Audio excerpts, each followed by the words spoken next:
Hiya Tom, great to meet you yesterday and get to find out a little bit about where you're at with your game.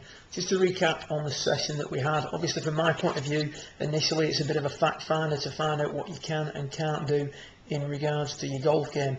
And obviously there's been some discussion in the household about your course management.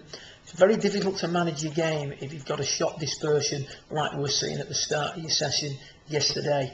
You're stood over that golf ball basically wondering whether this golf ball is going to start left or start right.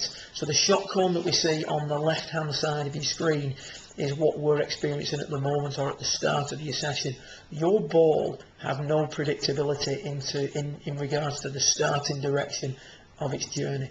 We could either start it down the blue line, the yellow line or the red line, and we could certainly get it going in both directions. We didn't really know whether we were going to miss it up the right or up the left. So obviously with that sort of unpredictability in regards to the starting direction of your golf shot, it's very hard to control your club face, because if the ball's starting right, we need to release it, and if the ball's starting left, we need to hold on to it.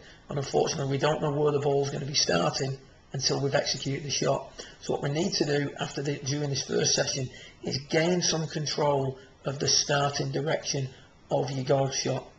So one of the things we'd like to do is get to a situation where we eliminate one side of the golf course. So if we can stand there knowing that our golf ball is now either going to start right of target, stay right, or start right of target and draw back to the target, then we're going to find it much easier to control the golf ball, because we know we're going to try and hit that draw shot most of the time. As we said, if you do want to hit a cut, it's very easy to just tee it low, hit a chop cut. Most good players are capable of doing that, but the shot we'd like to hit is the nice, what we call a push draw. And if you do get a chance, dig out that Charlie Hoffman footage that I've got on the YouTube channel and have a little look at that, because that's a beautiful demonstration of how to hit a draw shot correctly. So what we see here on the left is you making the mistake that a lot of players make and have made over the years, and it's probably the thing that's driven more good players out of tournament golf than any other thing in golf. We tend to get the club face pointing at the target. We're trying to hit a draw, so we've shut the feet off a little bit and we've closed the shoulders off a little bit. Now, as we discussed yesterday, the club face is going to dictate where the golf ball starts, and the path of the club is going to bend the golf ball. So with that in mind, if we've got the club face pointing at the target at setup, and we're going to release the club face through impact like we see here on the top right, you can see the right forearm working over the left, then what we're actually going to produce is a shot that starts straight and draws left. And that's what we're getting at the start of your session. Now once you hit one of them, what we then do to prevent that happening is we start to make the swing here that we see on the left. And that is a swing where the player takes the club back nicely, stays nice and centered, and then tries his hardest to stay on the inside. And you can see the club dropping inside, dropping inside, dropping inside, and then we're going to extend down. Now at this moment in time now, we've got a club that is pointing right at the target, so the ball's going to start right, but swinging left. So we're actually at a push cut. So we're stuck between the devil and the deep blue sea here, Tom. We're either going to start it straight and overdraw it, or start it right and hang it out right. So the way we remedy that is to take control of the starting direction of this golf shot. What I want to see you do more is the setup position that we see here on the left hand side. We're going to feel that we're going to move the ball back in the stance of fraction and move the handle of the club a little bit more forward in the stance, a little bit more like we were seeing with Jesper Parnevik, and I'll play this footage back for you in a second or two. With the ball back in the hands forward, that golf ball will now start right of the target more, because as we suggested, when you move the golf ball around in that circle or that grid that we laid out on the floor, the further back you have the ball in that grid, the more to the right the golf ball will start.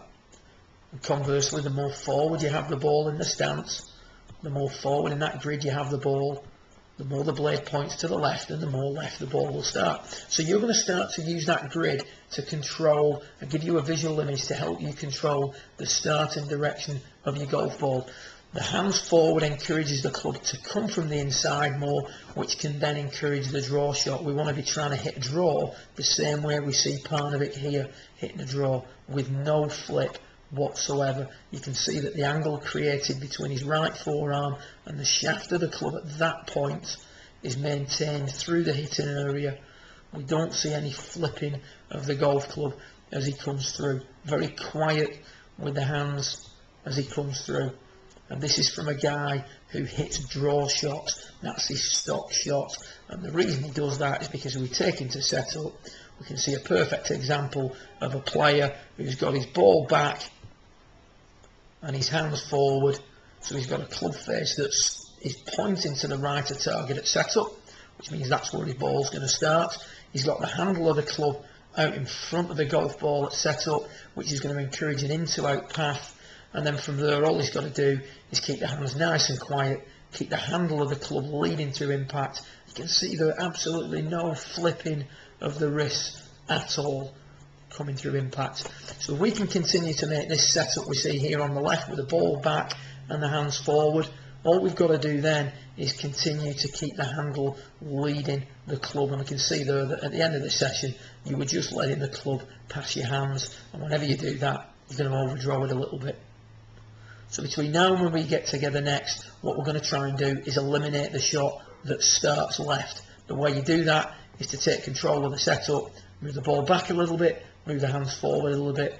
The ball that starts left will be a thing of the past. Once that ball's starting up the right, then what we've got to try and do is just quieten the hands off through impact, and that gives you that nice little push draw that you hit a few times towards the end of your session.